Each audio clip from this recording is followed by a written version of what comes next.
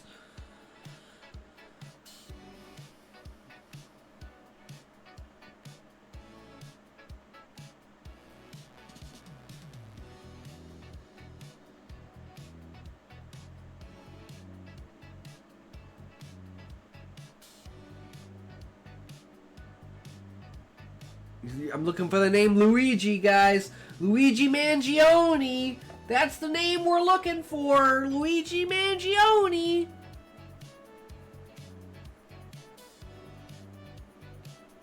Yeah, there he is. Luigi. Luigi. A cursed name forevermore.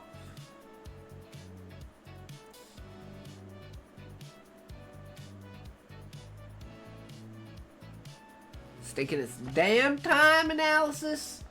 Time analysis bullshit. That's what I call it. Time analysis bullshit. Write that shit down.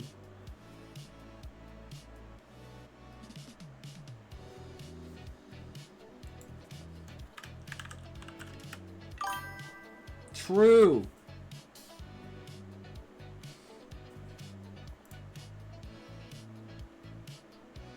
Direct answer. Research suggests current assassinations could push for stricter laws if more occur, but outcomes are uncertain due to First Amendment concerns. It seems likely government responses will focus on security and online speech, with potential fines for websites failing to moderate violent content. The evidence leans towards increased public and political pressure for action, especially if targeting high-profile figures like CEOs, lawmakers, or Jews. Current incitements and government reactions. Recent assassinations, including the killing of Minnesota state lawmaker Melissa Hortman and her husband on June 14th, the murder of 2 Israeli embassy staffers in Washington, D.C. on May 21st, and the assassination of United Healthcare CEO Brian Thompson on December 4th, 24, have already triggered significant government responses. These include enhanced security for lawmakers and Jewish institutions, FBI investigations, and statements from President Trump and other officials condemning the violence. Potential for drastic measures.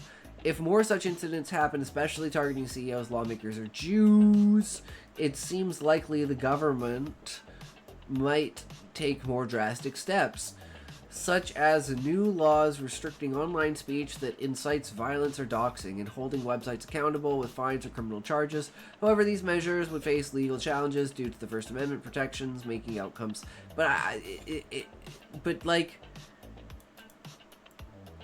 the First Amendment doesn't cover violence or doxing, as far as I know. Like, you can't just call to kill someone.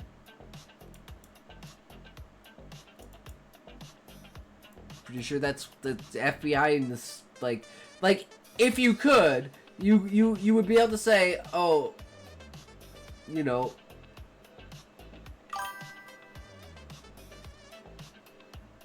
ads.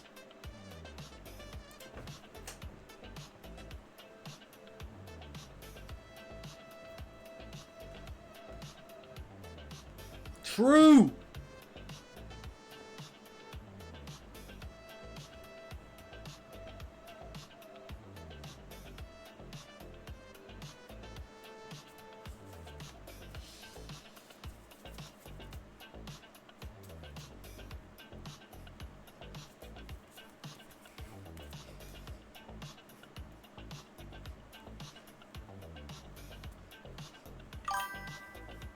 There's some edge cases where it's unclear, like you can probably get away with saying, I think someone should kill X unless X is a politician.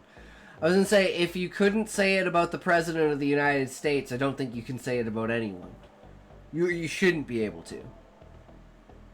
Like, you can say it in satire and stuff like that, but you can't make, like, a call to be like, hey, everybody, pick up your guns, let's go to the White House, we're going to go kill the President. Like, you make that statement anywhere, it's like, no, dude, you done for.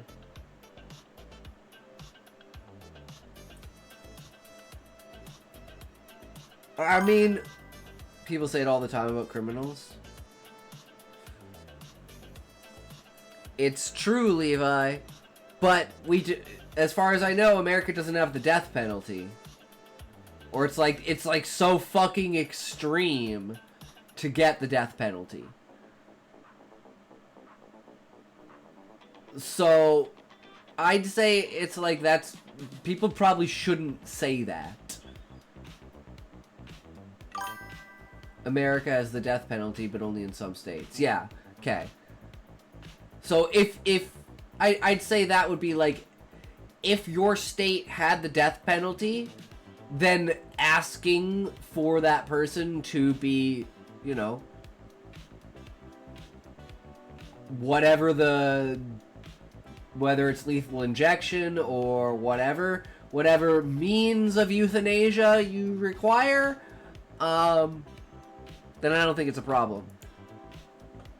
But as long as you're not directly calling for people to kill them outside of the government, it should be calling for the justice system to, you know, do its due diligence to get to the point where this person needs to be put to death. People say it all the time in ordinary context, too. It's not a call to violence, you're just putting a thought out there. Well, that's what I mean, is there's a difference between saying something like that, Levi, and then saying, hey, everyone grab your guns and let's go to the White House to kill Donald Trump. Versus being like, man, I wish... Like, making this, like, you would, like, making a post about this on X, I would say, would be a call to violence. Because, like, the only reason you would post it on X would be to get someone's attention to think to do it. So I think intent matters. But in real life, if I was just to say, man, I really wish that guy would just die, it's like, that, yeah, no, that's completely understandable. I defend your right to just be able to, like, but like, not in an intent, right? You're just like, you're not enacting the violence on them, you're just hoping that something will take them out. Which, again, I don't think should be rhetoric people should have, despite the fact that they do.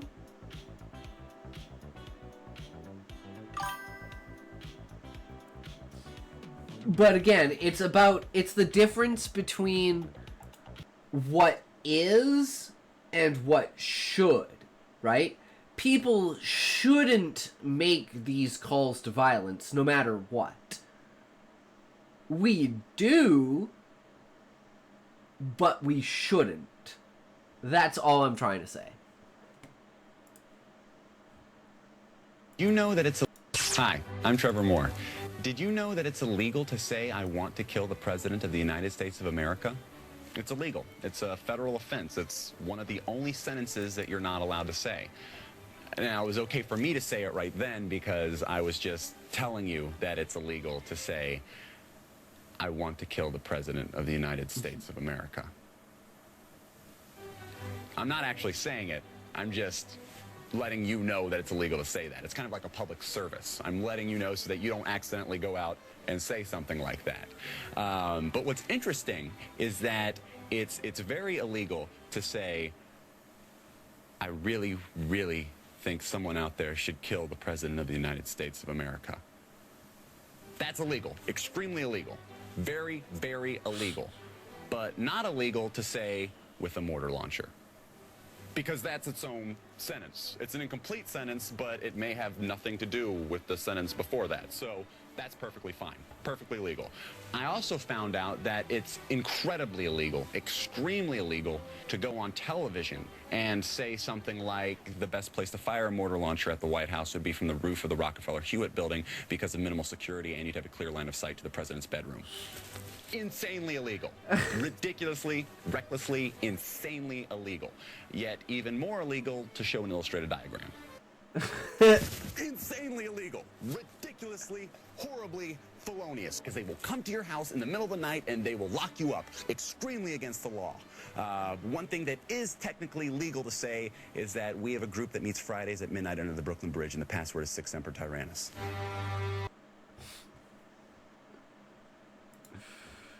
Pretty much. It's all about intent, and it's things that you should not do, but do anyways, right? In a perfect world, we shouldn't have that kind of rhetoric. But that's not the world we live in. So you have to adapt to it, right? See what it came out with the conclusion on this one. In conclusion, the current assassinations of CEOs, lawmakers, and individuals due to their Jewish identity have already led to heightened security investigations and calls for action against political violence and hate crimes. If more incidents occur, especially targeting high-profile figures, the government may be pushed to implement stricter laws, potentially restricting online speech that incites violence or doxing, and holding websites accountable with fining or criminal charges. These measures would face First Amendment challenges, making outcomes uncertain, but historical precedents suggest possible expansions in surveillance and security. The trajectory of these events will depend on the frequency and severity of future incidents, as well as public and political responses. True! It even gave me the exact time that it is. Even though it's not, that was... I mean, that was 11 minutes ago, so that's probably when it happened. Because we were on a pretty heavy tangent there, right? But yeah, interesting. So it pretty much thinks that, yeah, no, nothing's really gonna happen. Like, you'd have to do, like, a lot of shit for something to happen. Which is, I mean, I guess that's fair, right? So guys, guess what? Guess what time it is? It's about that time, guys. Are you ready? Are you ready to obscure your Claire? To have your expedition ready?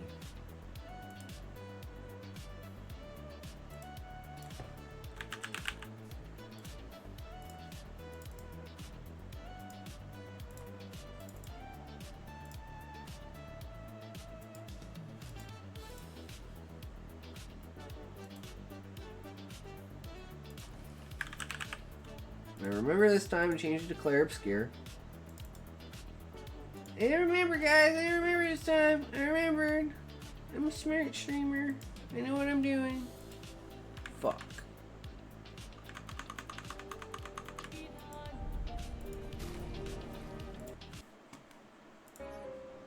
Here we go. Alright. So we gotta go to, like, the frozen place, I think. There's, like, a few things that we need. Shh. Go to sleep. Let's change the overlay. There we go. Let's go to Esquier, and let's look for the nearest thing around us. This. Down here. What is this? What is this be? The crows. Have I been here before? 'Tis the question. Doesn't look like I've been here before. Corinne, 34th Expedition. Ooh. Looks like our elemental focus strategy didn't pay off. Who would have thought some Nevrons would be immune to every element? Damn. We have discovered so much, though. I suspect there is a deeper level of chroma beyond what pigtoes enable us to manipulate. The pull of chroma grows as we get closer to the monolith. But thus far, we've been unable to tap into those flows. Maybe Gustav's idea to convert chroma from pigtoes to... what did he call it? Lumina. Maybe that's not so crazy after all. I mean, the inverter worked up until he fucking died. Fucking Gustav, how dare you?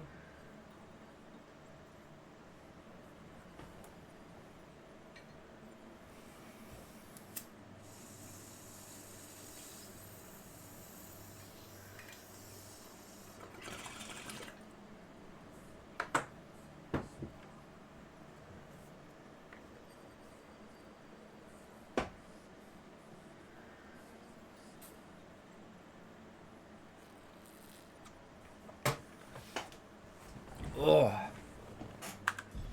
Okay.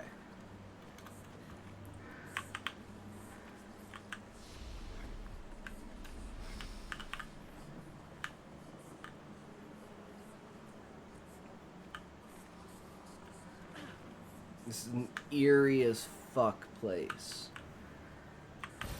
An advantage.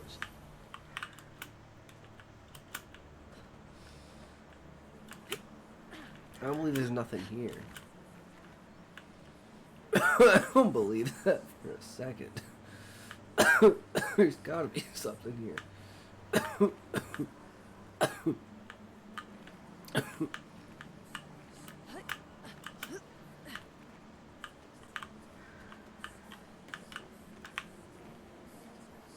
Something other than just that.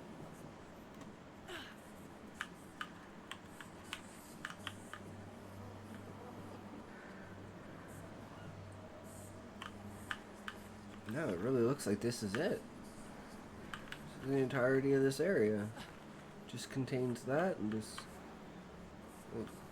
fucked up ship or glider.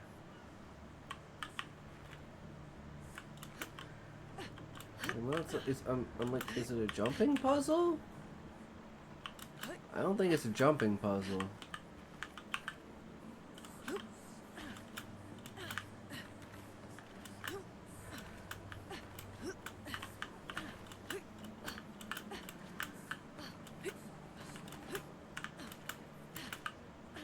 Yeah, there's nothing in there. Huh. Alright, well. Looks like it's just got that one thing to it. We'll go up here. Ooh. No. Alright, okay, well, we've been here. If I missed something, that's not my fault. I tried. I'm still blind, though.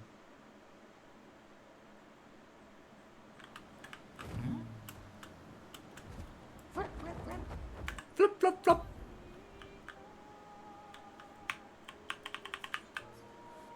Okay, whatever this is, we haven't been there. Is that this thing right here? Looks like it. Isle of the Eyes. Ooh, interesting.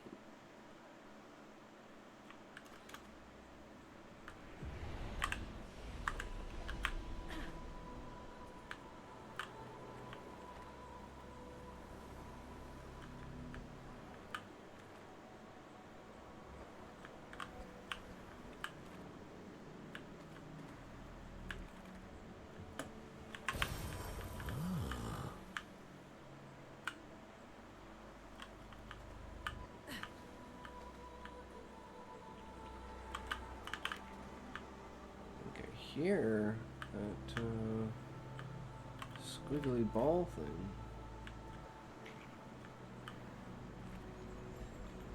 It's a squiggly ball thing. Where do I need to send it? Hold on, let me find out where I need to send it.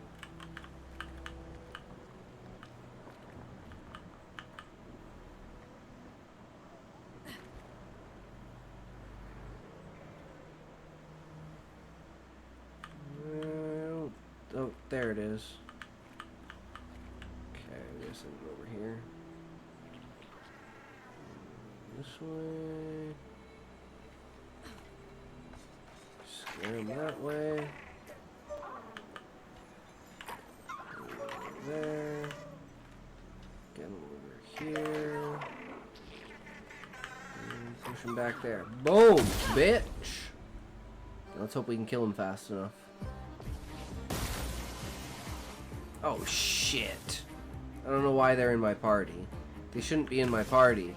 Well, that's gonna fuck all of my damage.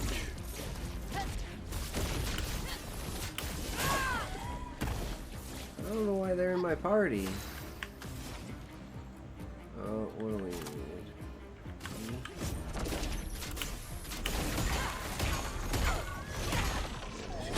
No damage to this A thing. storm is coming. Fuck, I don't have enough AP. What happened to this character?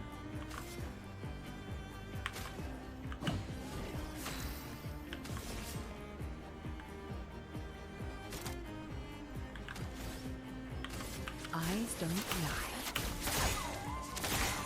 Yeah, no, I don't know if I'm gonna be able to actually kill this thing. Lost chance. I can do it. It better hit like a million. Woo! Only did 132k, but that was enough. That was enough damage. Okay, why are they in the party? Mael should be the only one. She is nice and strong now.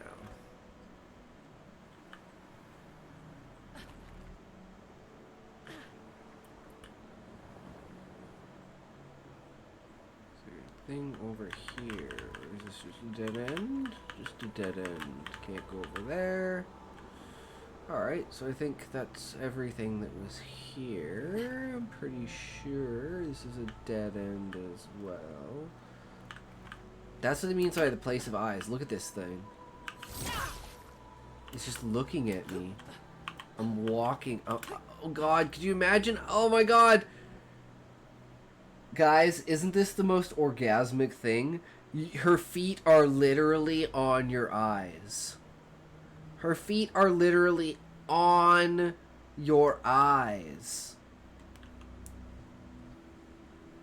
How? Your life couldn't be any better. That is literally the most amazing thing ever.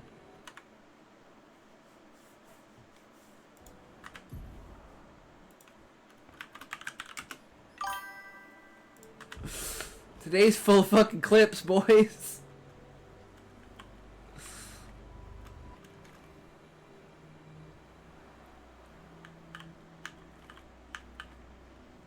Okay, well this looks like, yeah, this is just a dead end. But I'm glad I saw the eye. That was fucked up though. It's just staring at you. But I know eyeballs can't feel actual pain. We can probably feel the pressure though. It's standing on it. What all I cared about was the sight.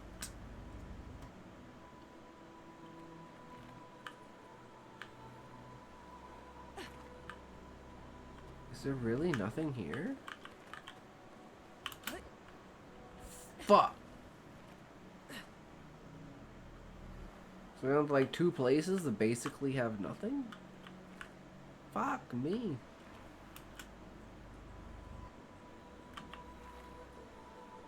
There's nothing else over there. Unless I'm mistaken. There's no like there's not even an item up here.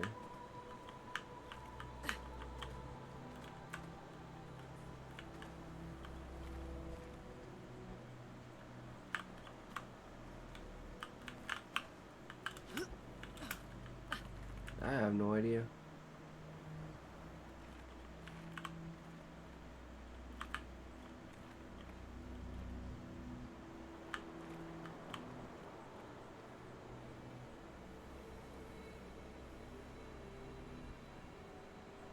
Okay, there's definitely a way to get over there.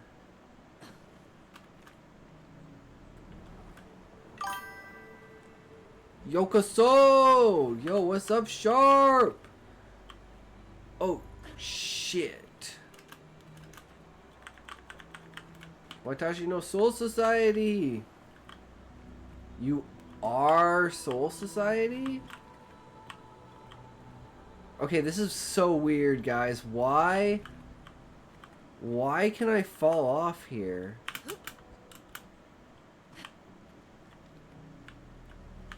Is this a jumping puzzle?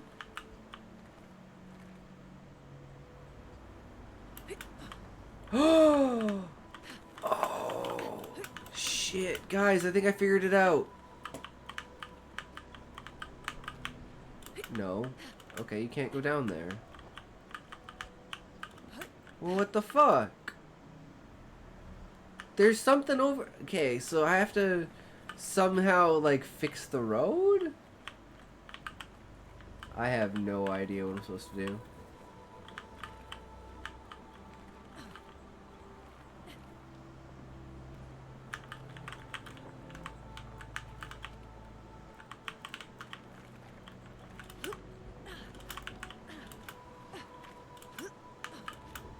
Yeah, you can't even get out on these routes.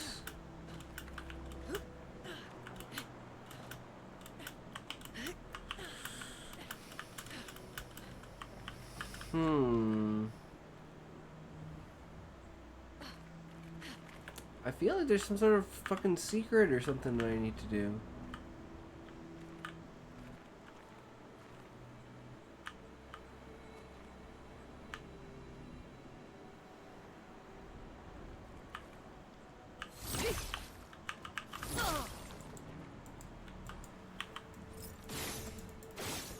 Wait, did that work?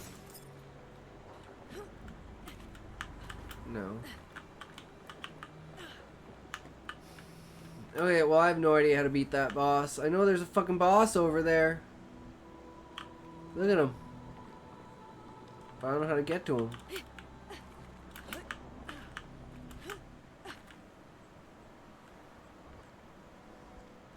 There's gotta be like a back entrance or something.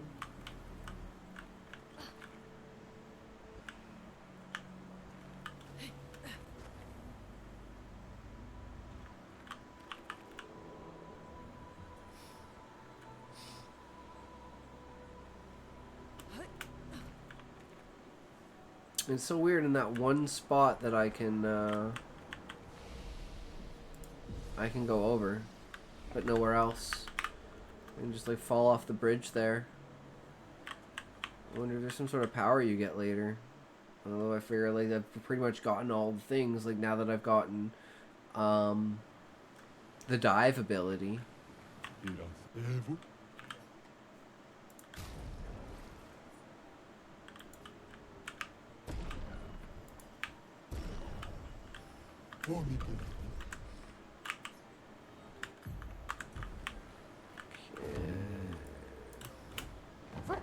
Now where?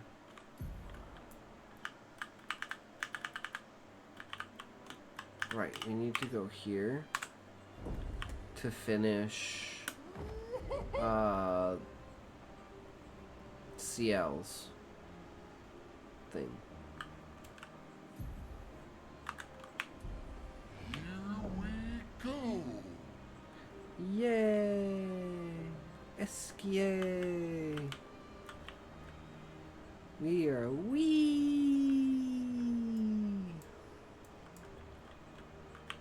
Flashing through the sky.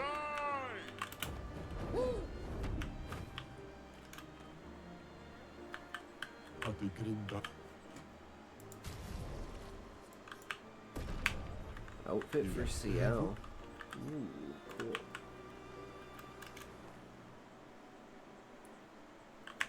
Serene's dress.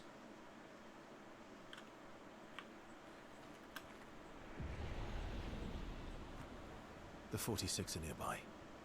Here? Yeah, but getting to them might be tricky. When is it not? True, Lune.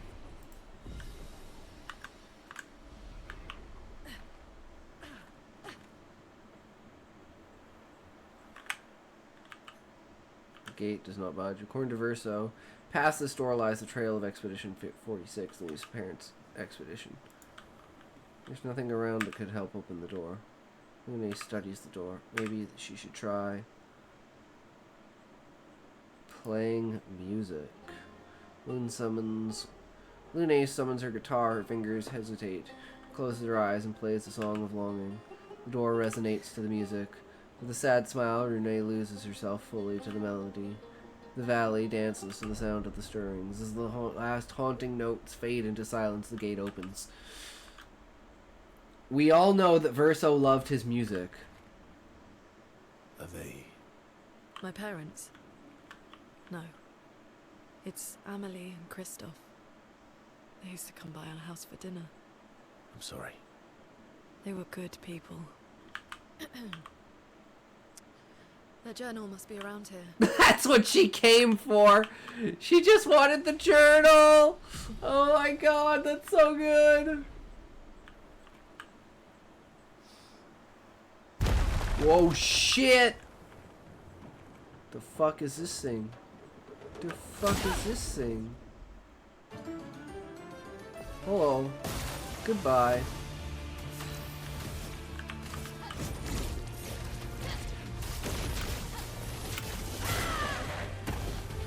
$22 million.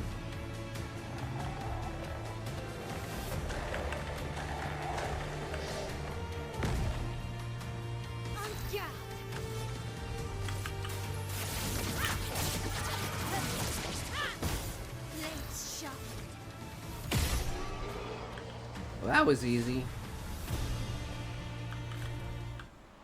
New weapon.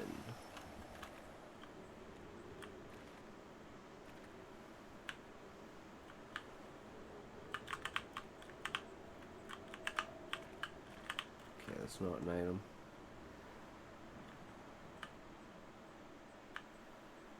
I'm seeing that purple glow, and I'm like, item. Just want me that item. There's the journal. And probably her parents. Expedition 46, Annalie. Brigitte finally succumbed to her infection. She fought off that blasted Nevron for 4 days and 4 nights, saving the rest of us, but it gashed her badly. Toward the end, she seemed almost peaceful. She said not to worry. Her daughter Lune will finish their work. Damn. Damn, her mom was a beast. You okay? Let's head back to camp. Oh shit. That's badass. Alright, so that means we should have all the gradients unlocked now. Or the capability to have all the gradients unlocked now. So let's go back to the continent. And let's go back to the camp. And let's talk to everyone. Arrive at camp. Verso sees that Lune has a lot on her mind. He invites her to talk away from the others. All my life, everything we did was about the Patress. It was a constant hum in the background. This worry, this responsibility, just always there. Always. Always. Always. There was no relief. Never. Even when I sleep, it's still there. Like a breath I can never release. That's a lot of pressure. Even her last words were still, finish our work. It also shows how much faith she had in you. That's one way to look at it. And the other way? My only value to them. Not as a daughter, but as a backup plan. For their legacy. You really believe that? They always said at the end of the game, there are no points for effort. Only results. If you hate it so much, why continue their work at all? I don't know. Maybe because I still hear their voices in my head. And running away won't silence them. They're dead. The voices aren't theirs. They're yours.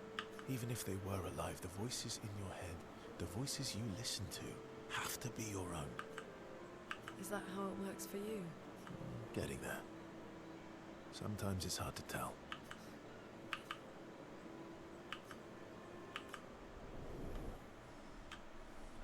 Level 6!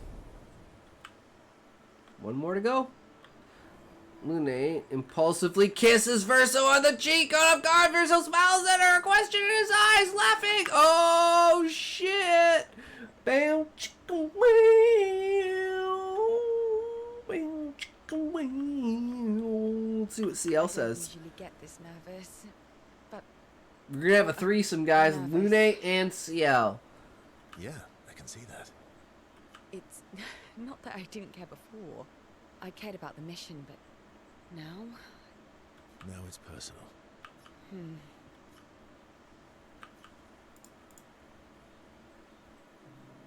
Verso approaches CL, eager to talk to her. You never told me. How do you go from being a farmer to running a school? What? It's not obvious. I'm not smart as you. You'll have to I'm connect not the as dots smart for as me. you. You'll have to connect the dots for me. It's good that you can admit I'm smarter.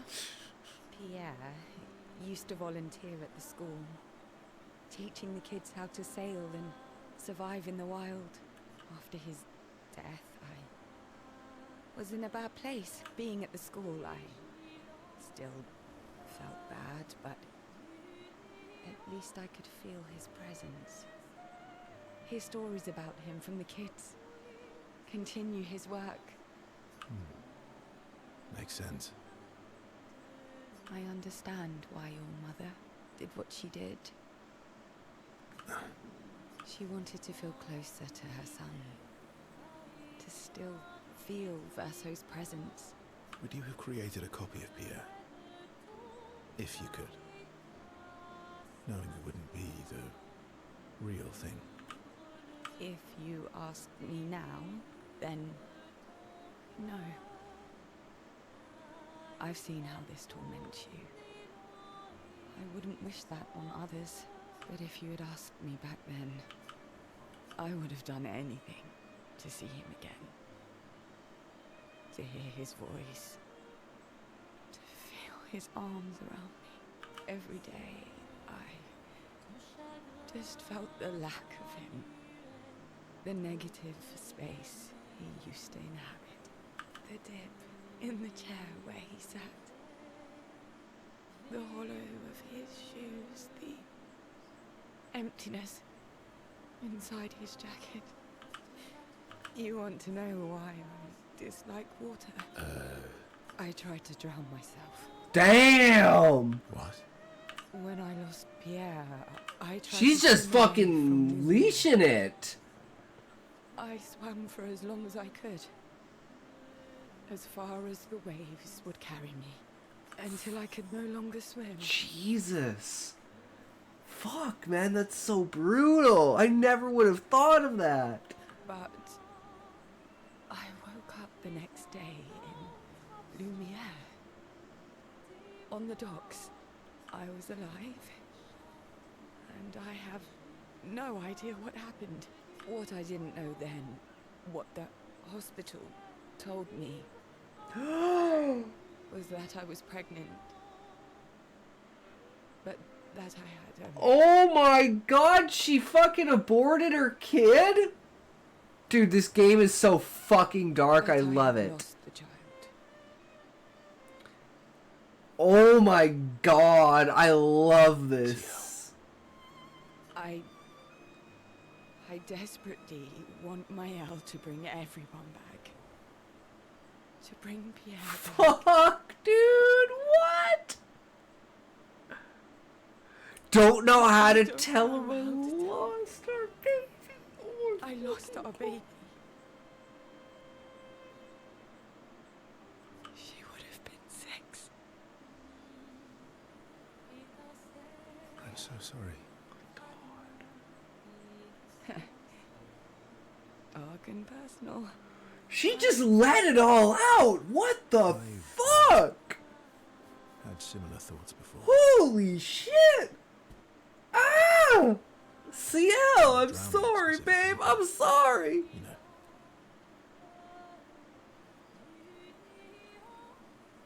It would solve a lot of problems for Fuck. everyone. That's why this game is so good, man. That's why this game is so good. It's a choice. Like any other choice. It is. But there's a creature that Verso painted into his canvas. One who always helps people when they become consumed by their dark thoughts. Esquier. You mean Esquier. That's why her and Esquier get along so well. Yes. Him. Ciel has confided her darkest secret to Verso. Bound by grief and dark thoughts, their connections deepen. I am gonna go to bed. Have a good night, everyone. Fuck you and Fuck you, Muffin. Have a good night, good sir.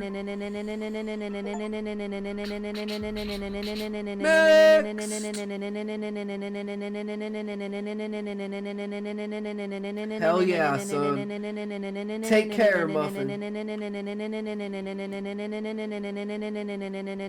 Verso and Ciel spend more time together, looking at the stars. Two close friends, able to enjoy the silence together. Ciel is inspired by the evening stars. Gradient attack unlocked! Ciel end slides. And time flew by. Let's get you, baby girl. Watching her. Mael. She has the power to remake our world. She's a paintress, but also our mind. Yeah. Okay, she's already said this. Do we have the same conversation? What are you writing this time? More notes on Nevrons? Nope. No. Theories on axons then, or observations of flora and fauna? Keep guessing. Well, I saw you interview Minoko earlier, so a treatise on gestural behavior. Ooh, so close. It's about me, isn't it? The strange and shattered life of Verso Descendre. That's a mouthful. Well, Oh, really? come on. You're smiling, so it must be good. Well, if you must know, I'm working on a song. A song? My parents said music was frivolous, but you know what? The voices we listen to have to be our own, and I've decided to be a little selfish with my time. Our problems will still be there in the morning. Oh, I fully support taking selfish breaks. True! Do you? Maybe we should take a selfish break. Ooh, bear chicka wow Stay wow! with me tonight. Help me with my song. Sure. I'd love to help you with your song. Let's go find a comfortable place to compose then. Oh, bear chicka wow! Walking to the woods away from camp. They spend a few hours together. They really needed to release some frustration. Bam, chicka, wow, wow. They banged. They totally banged. After they did what needed doing, they sat for a while and composed music together. I love that. That's so good. That's so good. Welcome, welcome, Eddie. Ciel smiles at them as they return to camp. She knows Lune better understands the world than herself. Oh my god, that's so fucking good. They went off and banged in the forest. Ciel spills her darkest secret that she killed her baby by trying to kill herself. And then we just go and bang freaking Lune. We're just like, yeah, whatever. Fuck emotional trauma. We don't give a fuck. We're in it for the puss. Mael. I'm getting quite tired of people telling me to go home. Okay, can we upgrade her, or do we did the whole thing, right? We can get her third gradient attack. The monolith looks strange without Mama or her number there. It feels empty now. Yeah. I kind of miss seeing her there. I wonder what Mama's doing now. She must be so upset. Yeah. Claire won't be happy either. They're probably driving each other crazy right now. Although, I doubt Claire's been home much. Knowing her, she's probably hunting down the writers responsible for the fire. Sounds like Claire. Yeah. Barely saw her when I was home. She took Verso's death very personally. Well, we all did. I've met her 3 times. You have? The first time was right after the fracture with Expedition Zero. She stopped us at the barrier. She told you everything then? Yeah. Then tried to kill us so we wouldn't go home. True. Claire. She found me years later and tried to recruit me. Then she found me again. 16 years ago. Told me to keep an eye on you. I think she felt you were safer here. Away from her war. Wait. So, you've been watching me this Oh, whole time? secrets revealed! I'd slip back to Lumiere occasionally. So, you knew where I was. And you left me there too? Damn! I couldn't exactly take you with me, but I tried to look out for you. And once you left Lumiere, I stayed close. I cleared all the really dangerous Nevrons out of your path, and I pulled you away on the beach. But you also let Renoir kill the rest of the Oh, expedition. shit! You didn't help them. Uh-oh. There were too many of them to save. Woo! What? You wouldn't lie to me, right? Oh, I shit. think we're well past that. On the cliff. Gustav, What is it? did you let Renoir kill Gustav? Ooh! She said it! She said the thing, guys! She asked the question!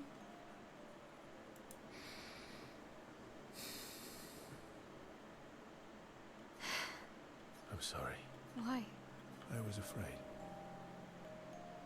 If you found out about the canvas and he was there, you would refuse to help me send Maman home. So, you let him die? I did. Ooh. I should have told you everything sooner. I couldn't take any chances. True!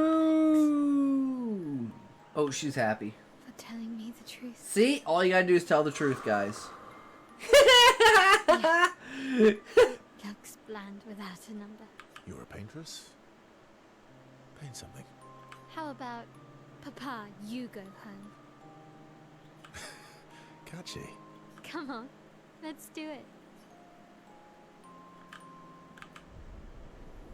Nice. Hell yeah.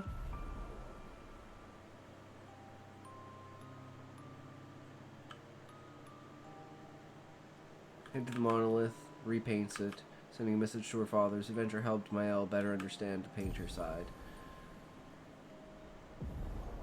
Gommage, damn, that's a gradient skill with a weight behind it. Jesus, gommage, just instantly deletes the enemy. They return to camp to the rest of the expedition. Well, Minoko. I never use them, but I don't care. You're really can't rely on good hair and charm anymore. So, what's the plan? Well, at least everyone's still talking to you. That's a start. I wonder if I'd do some sort of quest for him. Last time I had to fight him. Beautiful evening. The colors in the sky. The shining of the stars. Tonight is a night full of promise. Is it? We shall bring Noko back. I thought you wanted to wait until things calm down.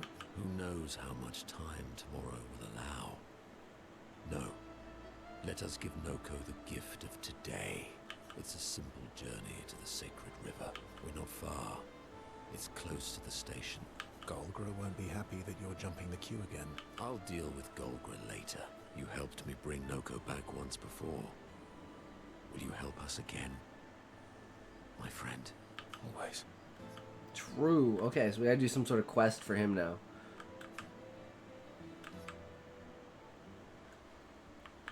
And I think we already have the main one from Eskia. He's scary when he's angry. I guess he's not that different from my father. Cousins.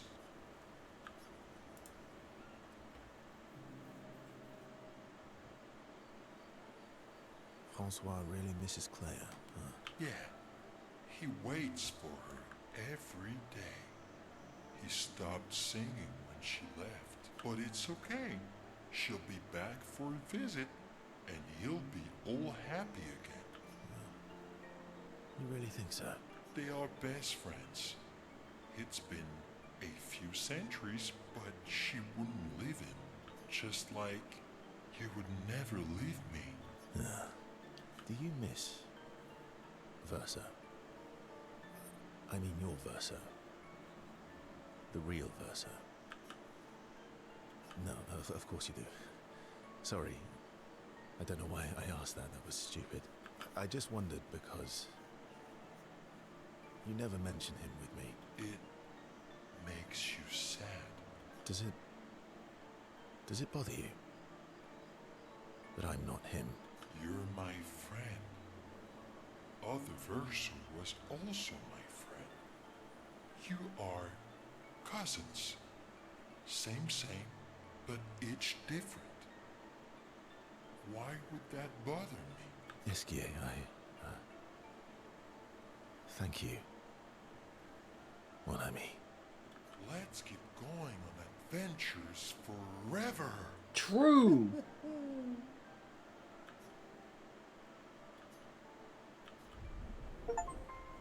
Esquier max level.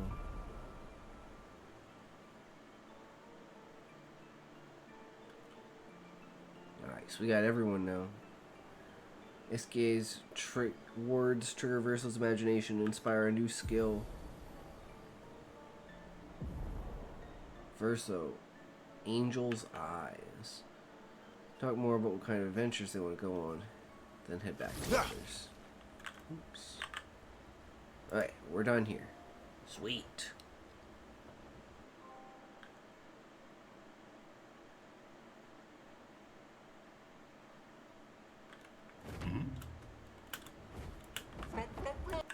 Flop, flop, flop. Okay, how much of this is like undiscovered territory? Flashing through the sky. And how much is it like invisible barrier? Okay, that's barrier.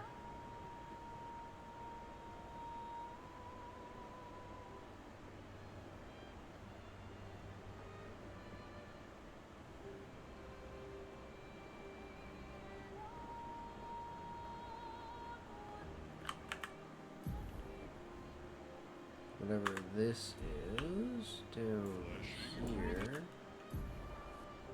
Have I been here before? I don't think so. Sky. Here we go.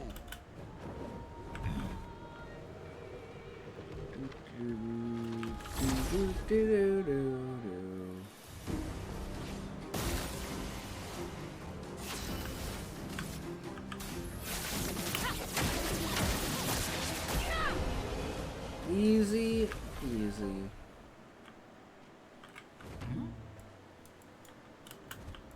Son, here I come. Sinister Cave. Well, that doesn't sound bad at all.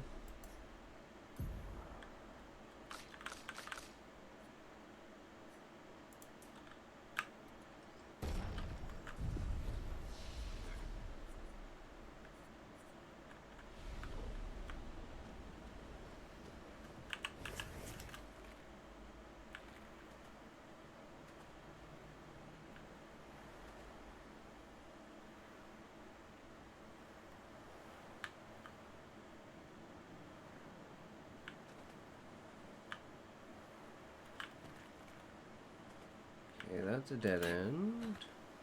Ooh. Interesting. New weapon. Is that it?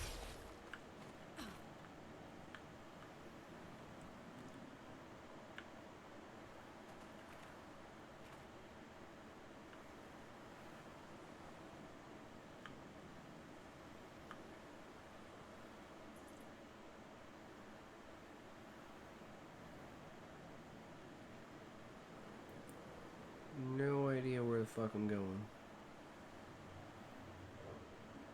Just going wherever it goes.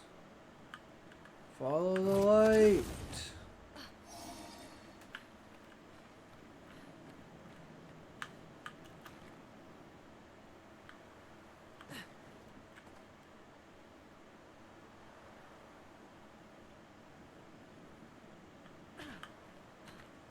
Wait, is this just back to the beginning?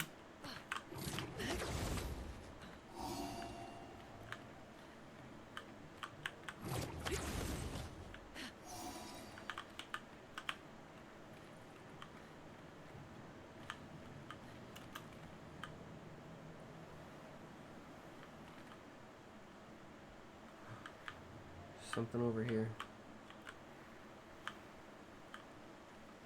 hear something. There's a gestrel down there. True Eddie!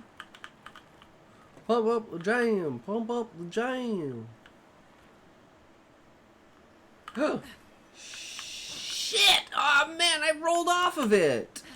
That's bullshit! I had it and then I rolled! Fuck!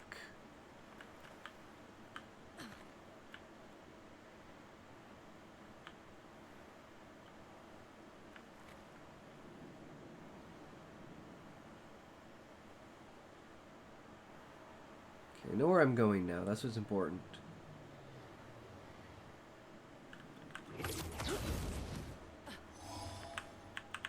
Oh, shit.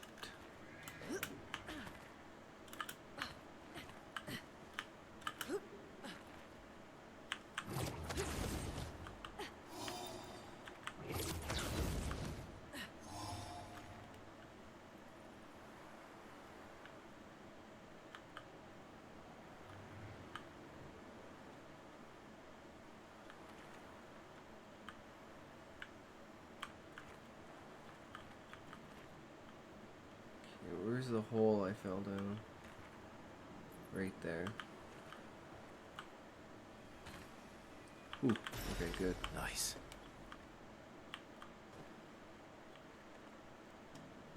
All for a music track. Okay, so that's back to the beginning. But there's still a gestrel.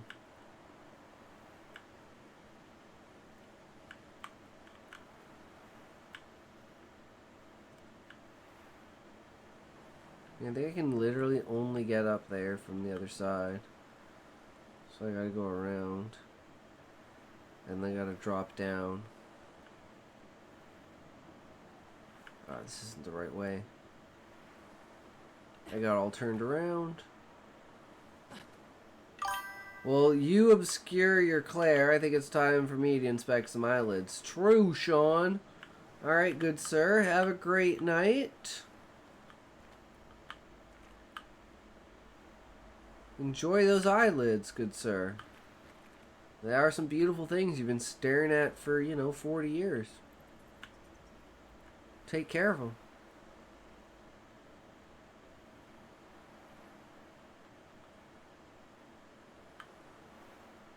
Ooh, big numbers, big numbers. What are you gonna do? Whiff. Slot them.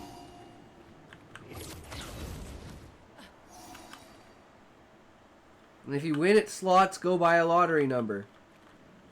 Ah, you lost them all. Noob. Okay, let's do this. Useful. It's dead? What? Oh, that sucks. Well, shit. That's unfortunate. Okay, well, I think we did everything here.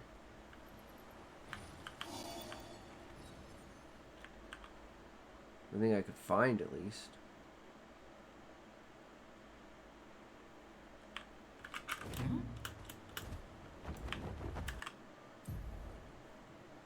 This thing's over there. Hang on tight.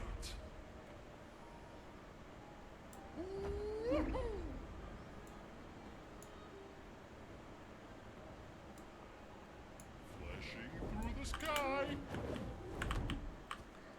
Painting workshop.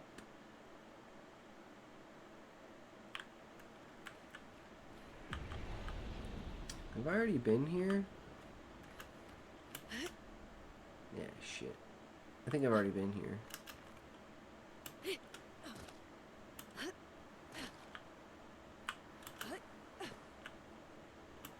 Fuck.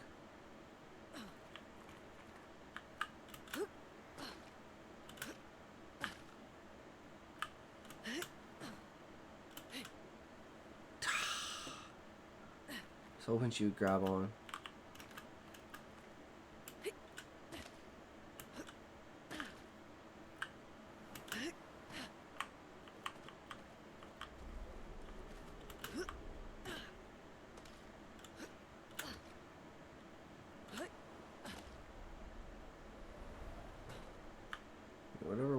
was here is gone.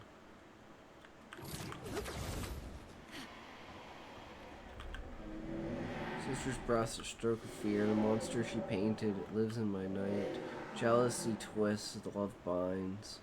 Her canvas conjured a nightmare creature to keep me awake. We must unmake what she created, for it does not belong here. Will you help me? We will.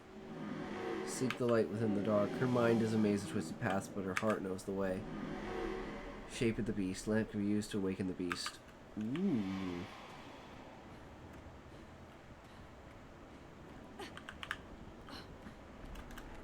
Okay, well, where do I find said beast?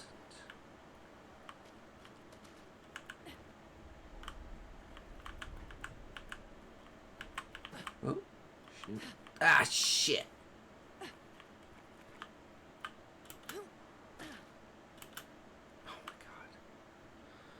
Sometimes, guys, sometimes just don't work.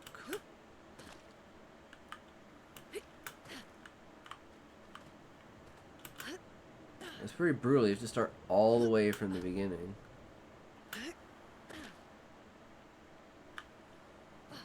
Oh shit, for a second there, I thought I fell through.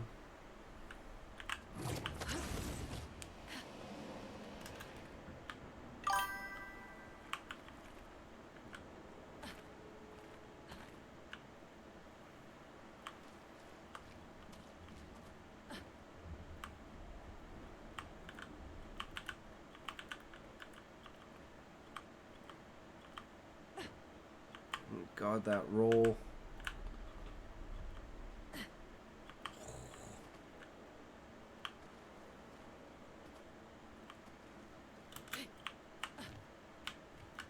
That roll is so scary. I think we made it. Is this the beast? Oh, we need to use the thing to awaken it? Yes. Lurks a beast beneath the sky, still incomplete, its lair closed off. Wait, what?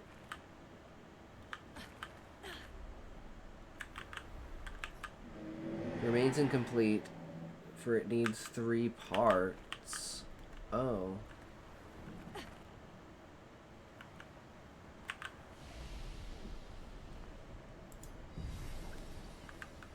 Okay, we'll solve this puzzle then.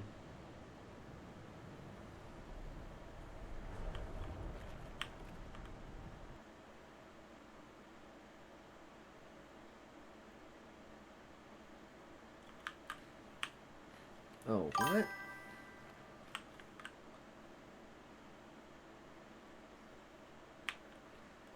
What?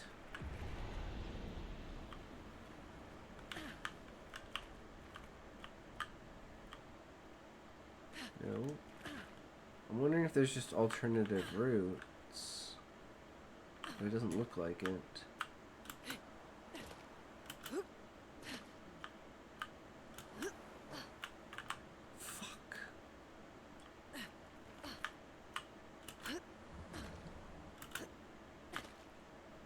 They have to be here, right? They can't be, like, on another map. That wouldn't make any sense.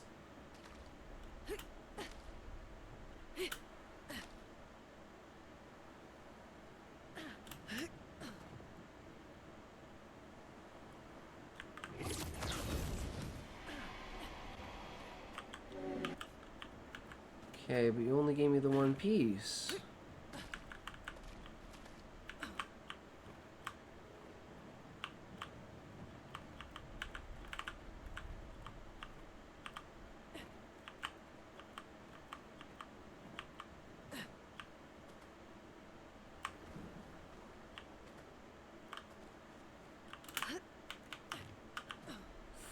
That was close. That was really close. Okay, so there's more over here, right? We should make sure we don't fall.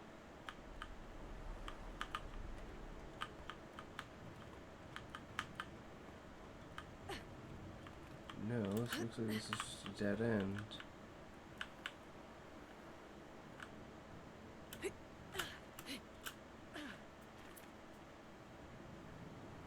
I don't know where I would would get the other pieces.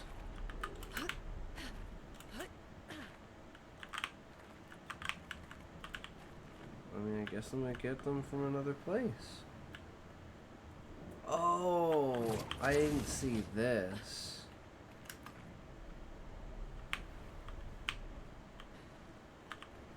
I can't go past this, can I? So I need more parts?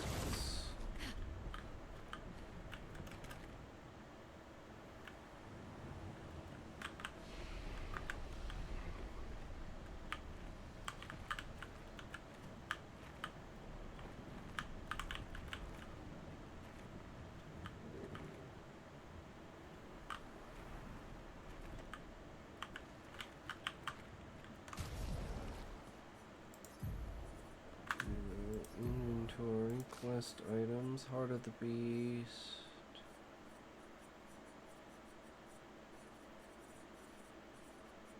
I don't see it anywhere.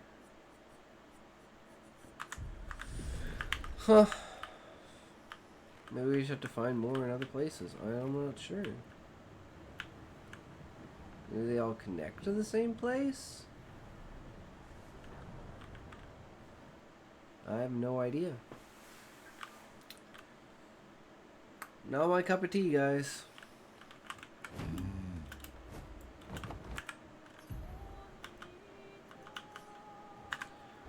Directly south down here is something. Flash through the sky. Here? Gestrel Beach. Oh, this looks like fun. This looks like a waste of time.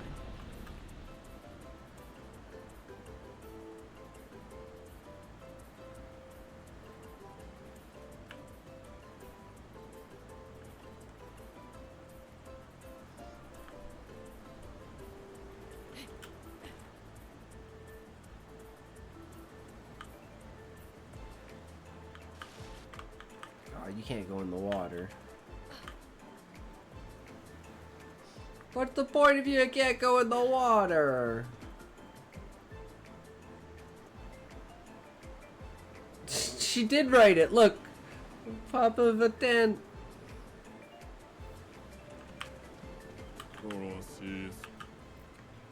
Let's race. Beat the race in under a certain time to receive a reward.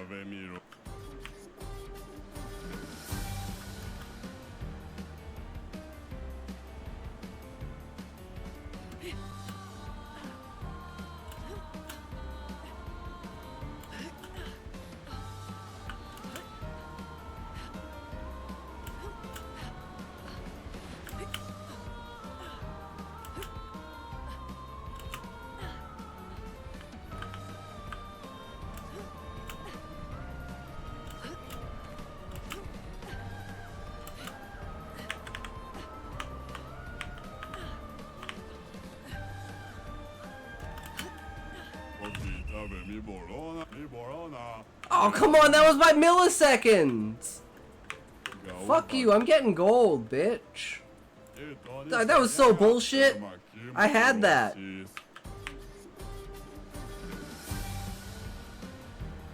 100% I had that.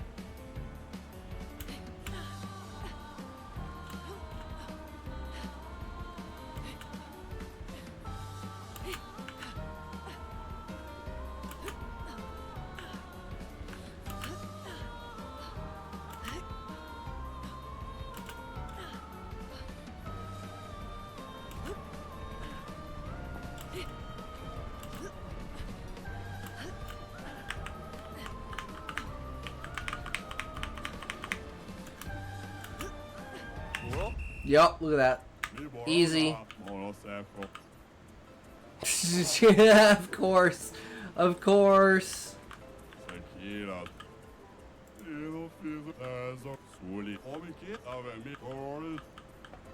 Well, I already beat you, bitch. We took him down. Any other challenges here?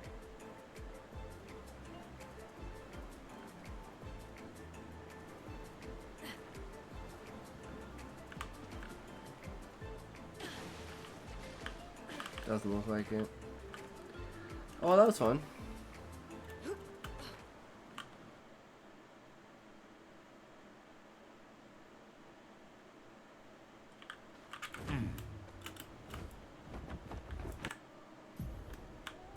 Just keep going south. Here we go. Gotta be something over here, right? Flashing through the sky. Hang on tight. Oh, it's another Gestrel Beach? Cool.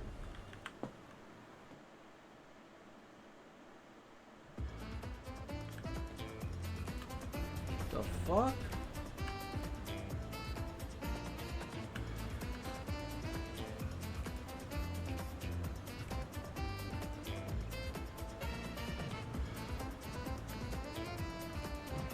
Oh, I see.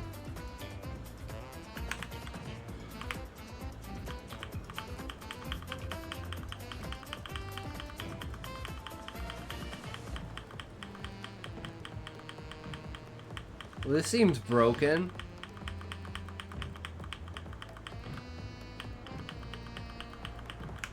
Ah! Fuck me.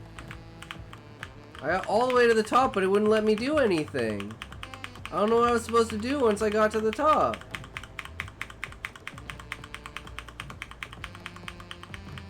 Oh, maybe I can only get up through the top, through the middle. Wait, what did I just press? Oh my god.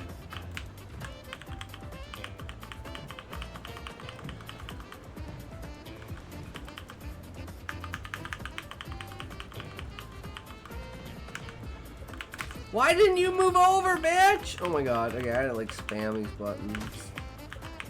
This is bad. This is bad. Fuck. Go, go. Go, go. Oh, fuck.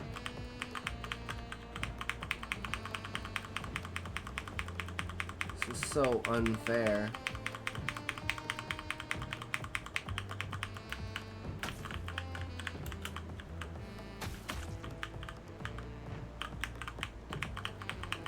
I don't understand how you're supposed to beat this. This is bullshit. The game's rigged, bro. You literally you can't move over fast enough.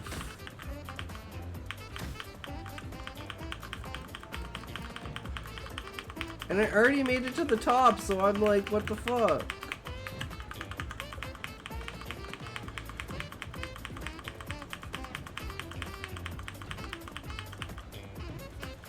No! I need to get into the middle.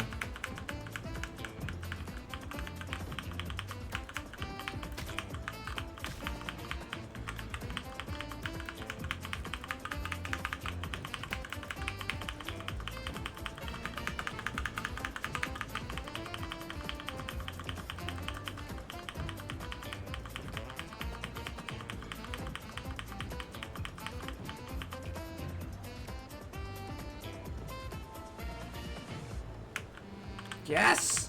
Go, go, go, go, go, go, go! This is so bullshit. Someone made it here?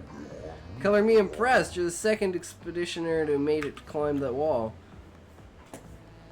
Who were the others? I think it was someone from Expedition 60. They refused my reward. They said they would never wear any clothes. What? But you seem to enjoy clothes. Perhaps they'll enjoy this? Ooh.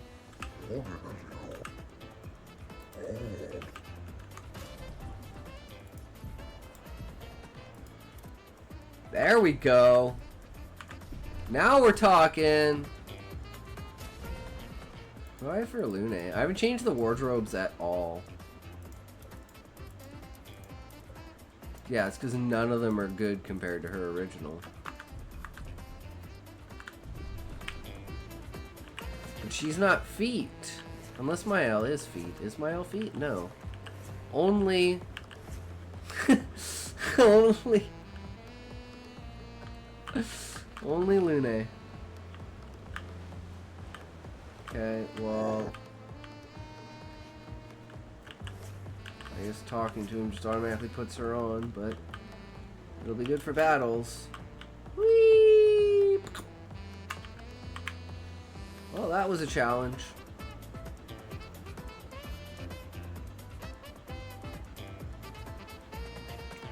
Didn't even see this. Law, 37th Expedition.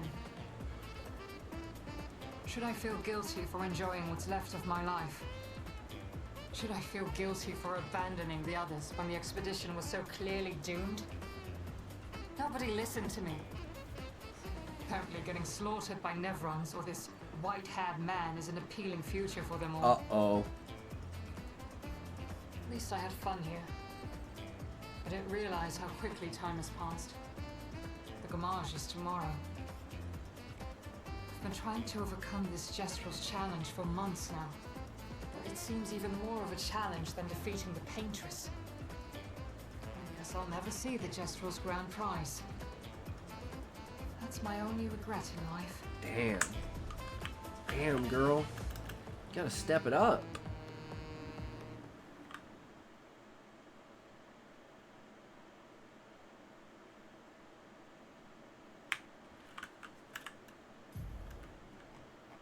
Okay, so we gotta go east. Oops. Taking to the sky. Flashing through the sky. Flashing through the sky.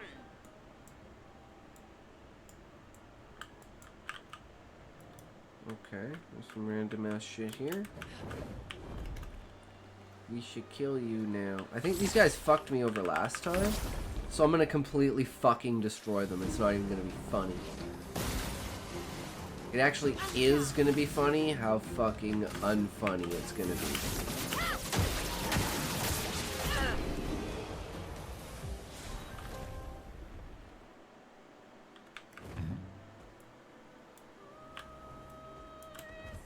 Son, here I come.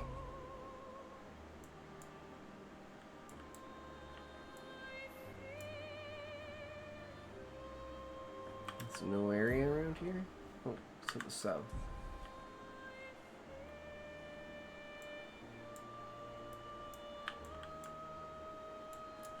Where is it? There it is. Endless Night Sanctuary. Ooh, I need a toke. We ain't a toke in a while, guys. Let's give her.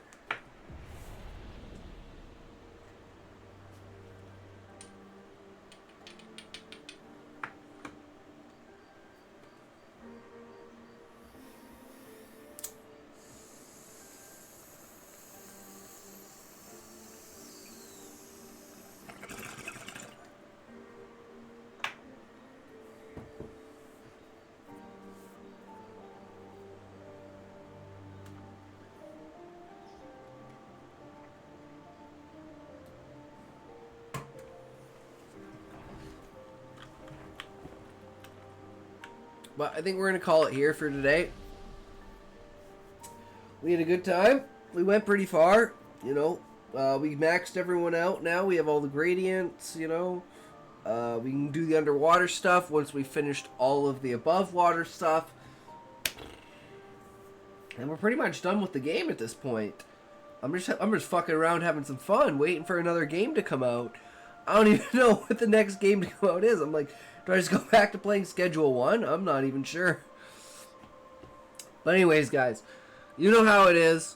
I love you. You guys are awesome. Thank you so much for sticking around and hanging out and, you know, just chilling and being you pretty much, right? But hey, if you can't say fuck you to your friends, who can you say fuck you to? Fuck you. Alright. Who we rating today, boys?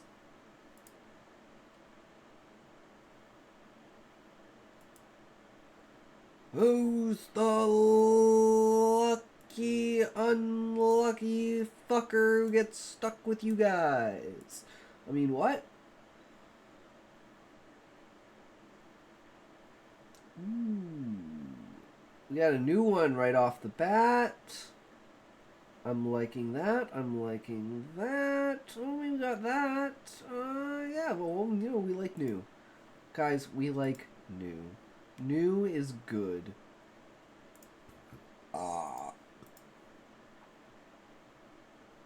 So get your fucking Wii U's ready, fuckers! We're gonna Wii U this guy.